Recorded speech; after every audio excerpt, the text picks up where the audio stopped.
One of the best elements of a survival game is how real it feels. A lot of that comes from grounding certain elements of the game in something that you might see in the real world. And a lot of the time, that also means making it tough. Hi folks, it's Falcon, and today on gameranx, 10 realistic survival games that truly test your endurance. Starting off with number 10, it's Green Hell. Green Hell is basically the platonic ideal of what a realistic survival game is. There's nothing fantastical about it, it's just you against the elements. The Amazon rainforest is an unforgiving place where pretty much everything can kill you. Seriously, there are a lot of nasty status effects that come down within this game. If you don't boil water, you can get a parasitic infection, you can get scratches and abrasions from falling long heights. If you're moving through water sources, leeches can cling to your skin, and you can even get a rash if you come into contact with certain insects like ants and wasps. A big part of the gameplay of Green Hell is learning how to deal with the various ailments you're basically unable to avoid while traveling through the jungle. It's all these little things that won't necessarily kill you, but it can build up and really mess you up in the long run. Sanity is another important part of the game. All these illnesses can slowly erode your sanity, and if you can't do things to make yourself feel safe and healthy, your dude will just straight up lose the will to live. Of course, the game still has all your standard survival game elements like building a shelter, hunting animals, and there's even hostile Amazonian tribesmen you encounter, but for the most part this game's about dealing with the more mundane parts of survival, which adds a real layer of realism and challenge to the entire experience. And number 9 is Medieval Dynasty. Here's a game that's very different from Green Hell, but is realistic in its own way. Instead of being a lone survivor trapped in an unfamiliar place, you play as a guy who leaves his war-torn home to travel north someplace safer and to start a new life in a verdant valley. You're not alone here at all, and in fact the entire point of the game is to create your own dynasty. Of course, as is standard in these types of games, you basically start out with just the clothes on your back, and from there you build up an entire settlement. You can build houses to attract new people to join your town, you can hunt, you can trade with already established settlements, and you can follow a fairly elaborate storyline that's part tutorial, part RPG questline. Medieval Dynasty is more streamlined in its survival mechanics compared to a lot of other games on this list, but what makes it so interesting is how you create your own village and all the mechanics around that. It's a little bit more forgiving in terms of survival than something like Green Hell, but that's because the survival of your main guy isn't the only thing you have to worry about. You have an entire town to think about, and that wrinkle makes this game a really interesting entry in the survival genre.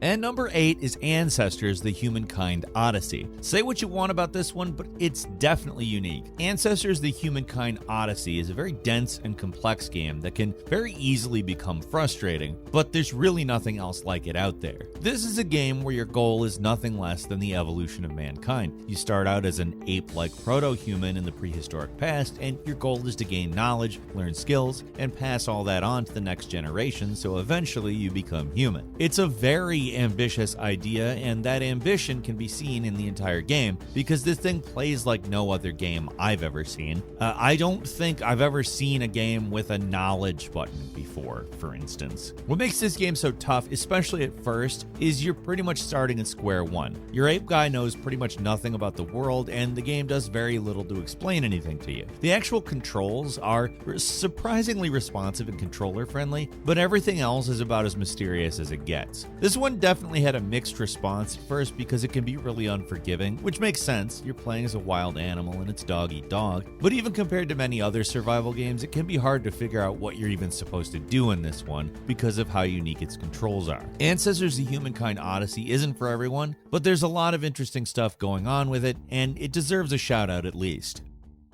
And number 7 is Project Zomboid. Here's a game that has been in early access for what feels like forever, but the developers keep plugging away at it, and they make improvements, they add new scenarios. The premise itself isn't realistic. It's a zombie survival game, and obviously zombies don't exist, but what makes this game so great is it takes the premise and tries to make it as realistic as possible, which is a long way to say that you're basically screwed. This game is tough, like incredibly tough. Just managing to stay alive for a few days feels feels like a big accomplishment. You play as a lone survivor at the very beginning of a zombie apocalypse, and the goal is to simply survive, which is much easier said than done. Zombies are relentless in this game, and it only takes a few of them to take you down. Close range encounters are incredibly tense because it doesn't just take a bite to kill you, just a simple scratch can lead to long-term problems for you, especially with medical supplies being so rare. The graphics are very basic, sure, but the simulation is incredibly in-depth. There's an almost sim-style emotion tracker that shows the various feelings your character's going through, as well as a complex set of status screens that show you pretty much everything you could want to know about your dude's health. All this to say is that dying is pretty much inevitable in Project Zomboid. It's not very pretty to look at, but its complex and in-depth systems make it probably the most realistic zombie game out there.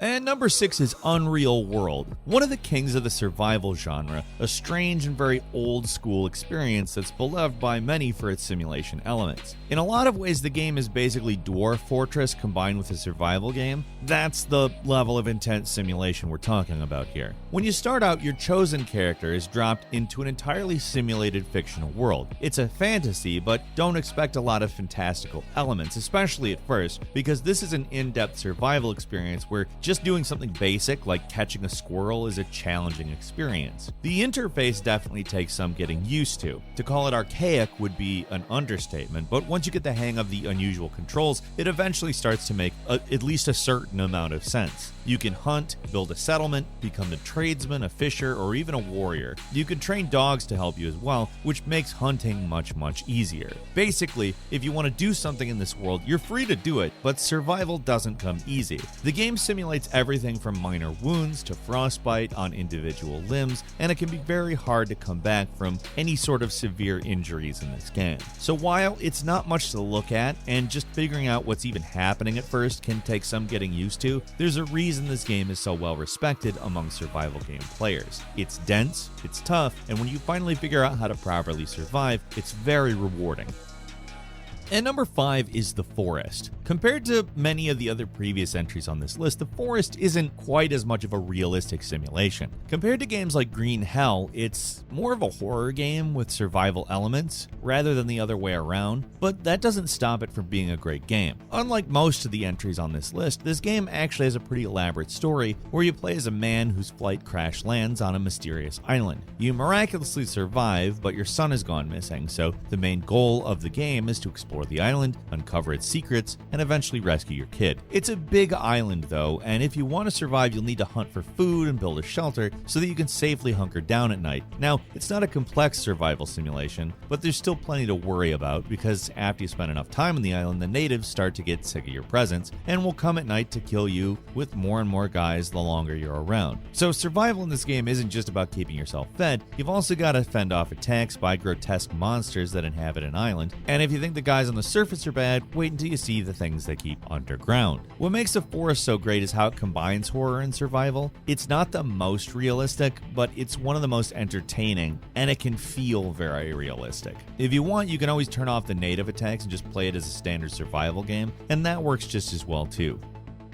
And number 4 is RimWorld. This is a game that basically combines survival with The Sims, usually to hilarious effect. Its developers call the game a storytelling tool, but most of the fun is really just seeing how things play out. In RimWorld, you start the game by creating a group of colonists, all with their own skills, abilities, positive personality traits, and negative personality traits, and then you plop them down somewhere on this giant map. From there, you can build a colony by collecting resources, building structures, and rescuing newly arrived colonists who can either be a huge help or a gigantic burden, depending on their personality. That's the thing that really makes this game stand out, by the way. The interpersonal dramas and situations that can play out are almost entirely out of your hands. All you can really do is hand out orders and give your colonists a general idea about what they should be doing, but it's up to them if they actually do it or not. People get stressed when they're overworked, and they can get lazy or vengeful, just straight up broken if they get overwhelmed, and the AI systems that are in place for this game are really second to none, and it's those systems that make this game feel realistic. Yes, the graphics can take a little getting used to, and the actual command system can be somewhat confusing to new players, but it all doesn't matter a whole lot because the real joy of the game is just seeing all of your people interact with each other. Usually it'll all end in disaster, but it's so much fun seeing things spiral out of control that it doesn't really matter. And number 3 is Neo Scavenger, another weird one. It's a turn-based survival game with a story. Good luck actually seeing it through because it's absolutely brutal. It's set in a strange sort of post-apocalypse where your character wakes up from cryosleep to find themselves in a hostile world. You start with absolutely nothing but a hospital gown and a death wish, and you have to scavenge if you want to have any chance of surviving. The game almost feels like the world's most elaborate choose-your-own-adventure book. You move on to tiles, get some text describing what's happening, and then you select your actions. Sometimes what you can do changes dramatically depending on what skills your character has. Like if they're good at electronics, they can manipulate computers, or if they're a tracker, they can more easily stalk animals. The hex-based environment and limited series of actions makes it so that almost every action has some kind of consequence, with the scavenging being a central part of the gameplay. Like, you start out with nothing, and it's hostile out there, so it's actually essential that you get some clothes so you don't die from exposure, then a weapon to defend yourself. Like in Unreal World, this is another game with a very detailed combat simulation, where you're given lots of options to do, and most of them end in failure. This is a game that'll just constantly kick your ass, but it's uniquely compelling, and it makes you want to uncover its secrets no matter how difficult it is.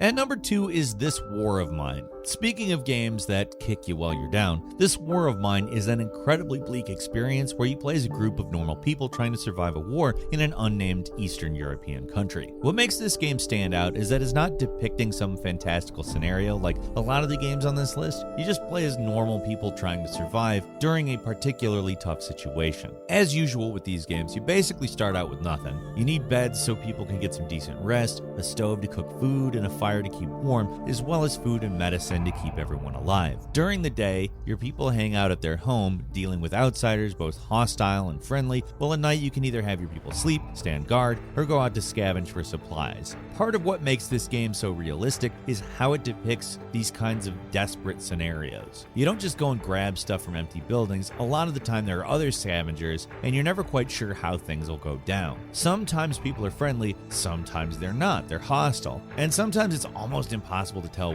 what the hell they want. There are soldiers who try to abuse their power, doctors just trying to help people, and wandering gangs who will rob you on sight. It's a tough game that's trying to depict a particularly tough situation, and depending on your character's actions, they can become depressed or even suicidal. Honestly, the whole thing's very bleak. Most games show wars through the eyes of the soldiers fighting in it, but this game shows how wars can affect common people, and yeah, it can be rough.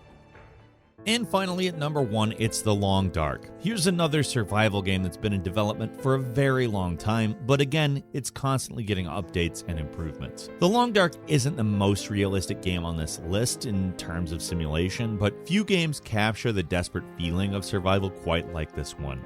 Set in the remote reaches of Canada after a strange phenomenon takes out all the electricity in an area, your goal in the game is simply to survive. As the game goes on, the temperature continues to drop and dangerous animals like wolves and bears get increasingly desperate and aggressive, and all you can do is keep trying to survive. The most important thing in The Long Dark is to keep warm, but everything is temporary. Clothes slowly break down from wear and tear, fires eventually burn out, and supplies are limited. You can only survive in one place for so long before being forced to move on, because once you pick a place clean, that's it. So while the actual survival simulation of the game isn't incredibly in-depth and complex, the constant need to repair and replenish your equipment is always putting you on the clock. Everything eventually breaks in this world, and you've got to be one step ahead if you want to actually survive. The experience of playing this game can be a bleak and lonely one, especially if you're just playing in sandbox mode. There's an entire campaign that's surprisingly fleshed out if you want a more guided experience, as well as challenge scenarios that add an extra layer to things. So there's definitely plenty of stuff to do here. It's a game that's laser focused on survival in a harsh winter environment, and while it's not as complicated as other survival games on this list, few games really capture the feeling of loneliness and desperation in the way this one does. Couple of bonus games for you. First, The Flame and the Flood. If you're looking for something a little different, The Flame and the Flood is a more streamlined survival experience where you travel downriver with your trusty dog to survive an apocalyptic flood. It's a little more arcade style, but the actual survival elements are no joke. The next is Don't Starve, another more cartoony looking game that's got a lot going on under the surface. Don't Starve is an offbeat survival game where the simple act of not starving is the challenge. And few survival games are as purely entertaining as this one, because beyond the core premise, it's just fun to mess around in. And finally, it's Frostpunk, a unique one because while it looks like more of a city builder, the gameplay is entirely about survival. Instead of playing one dude trying to survive though, you play as an entire society. You build homes and structures, enact laws, make policy decisions, all while the world gets colder and the gigantic furnace at the center of the city needs more and more coal to keep everything running. It's a game about making hard decisions, and most of them end in disaster. It's a great game with a slick interface and a unique setting, but wow, is it ever bleak. You know a game is getting dark when literal cannibalism is considered a sensible option. And that's all for today. Leave us a comment, let us know what you think. If you like this video, click like. If you're not subscribed, now's a great time to do so. We upload brand new videos every day of the week. Best way to see them first is of course a subscription, so click subscribe. Don't forget to enable all notifications, and as always, we thank you very much for watching this video. I'm Falcon. You can follow me on Twitter at Falcon the Hero. We'll see you next time right here on gameranx.